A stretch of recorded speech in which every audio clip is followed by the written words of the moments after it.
Words of hope and freedom offered a brand new day. As daylight kisses darkness, children laugh, dance to play. A means to survive, from which no eye strive. Our culture on display, celebrating indigenous way. A means to survive, sing it, from which no eye strive.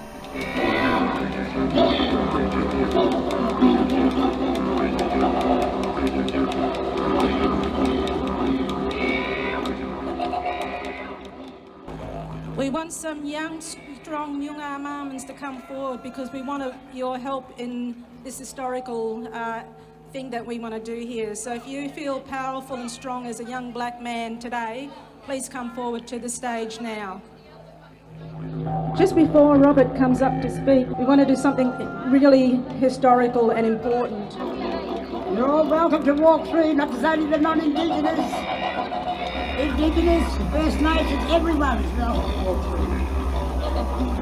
This year and last year, there was a royal commission into the institutionalised abuse and neglect of all young people inside church-run institutions right across this country. One of the brothers was from Western Australia here. He was in charge of Bindoon, and he was also many times had travelled in and throughout Clontarf, and he set up the Tardan mission that was exclusively where young Aboriginal people went. The Catholic Church, many years ago, actually made a statue of Father Keeney. During the first redress program that compensated people for the abuse, neglect, which included child sexual abuse, was through the West Australian Redress Scheme, and there were hundreds and hundreds of stories that were told of how this one man had molested, raped and brutalised many of the young people inside both Clontarf and Bindoon and Tardan. They made a statue of this so-called father, and the only time that they ever did out of sainthood.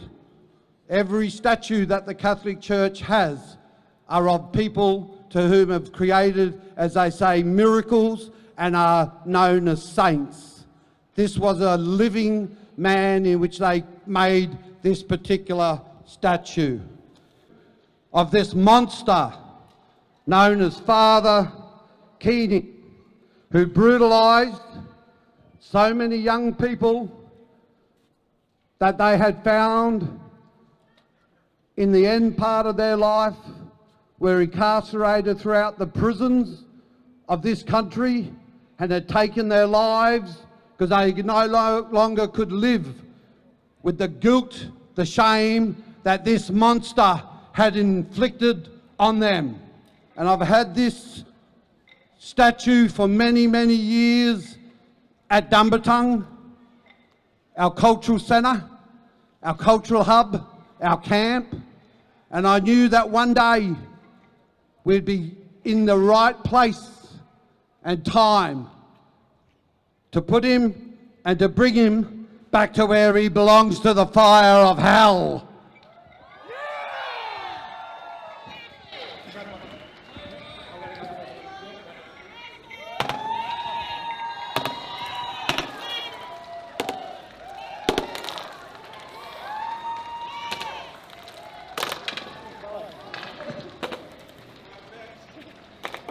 Done him!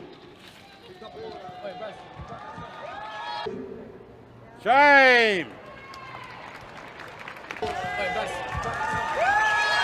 To the hell with the institutional rape and the molestation that caused the end result of the loss of life amongst many, many thousands of young people. Always was. Aboriginal land. Always was. Aboriginal land. From Dumbarton, today we bring a Kylie, a boomerang that is over 350 years old. We brought back from Belgium in Europe. This Kylie was made by an old man in the southwest whilst having wood in one hand and stone in the other. He knew not of the sicknesses and the darkness that was yet to come. He lived by the laws of our land and his ancestral lineage to the Budja since time immemorial. This represents the strength and the connection of our young people and our people today to our ancestral identity as Bibbulmun people.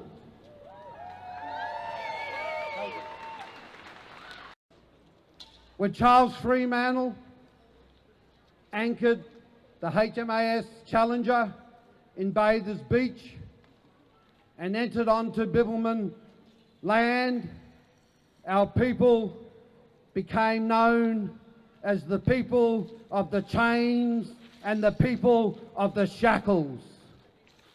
This, what I'm about to hold up, were the actual neck braces that were put around the neck of our men when they were dispossessed from their land and hauled in through the roundhouse out to Wanjamup, now known as Rottnest Island, where it was a concentration camp built by the British Empire. This is the neck brace. The people of the shackles.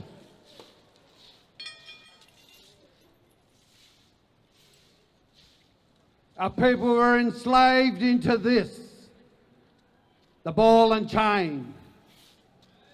I'm honoured to be here, and I'm humbled to be connected with the understanding of those who are in the pain of darkness, which bonds the strengths with the universe that others may never know of. We understand your loss, for myself and Selena are amongst your shadows, and we are in the same place. Blackness is perfectionist. It is the colour of righteousness, truth and love. It's virtuous. Time is as fickle as it is precious, and we have little time left to fail. If it's one thing that emerges from this National Day of Protest that will give evidence to its worth, will be that we as people assert enough political will and power to enforce the government, to dissipate the mandatory law of the 3 strikes and you're in for 2 years or 12 months for juveniles.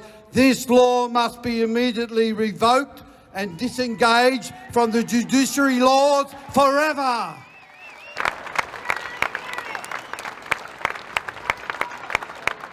To our elders, our married elders, we thank you. No justice, no peace, no racism, Thrive, from which Noongar strive. Our culture on display, celebrating indigenous way. A means to survive, sing it. From which Noongar strive. Our culture on display.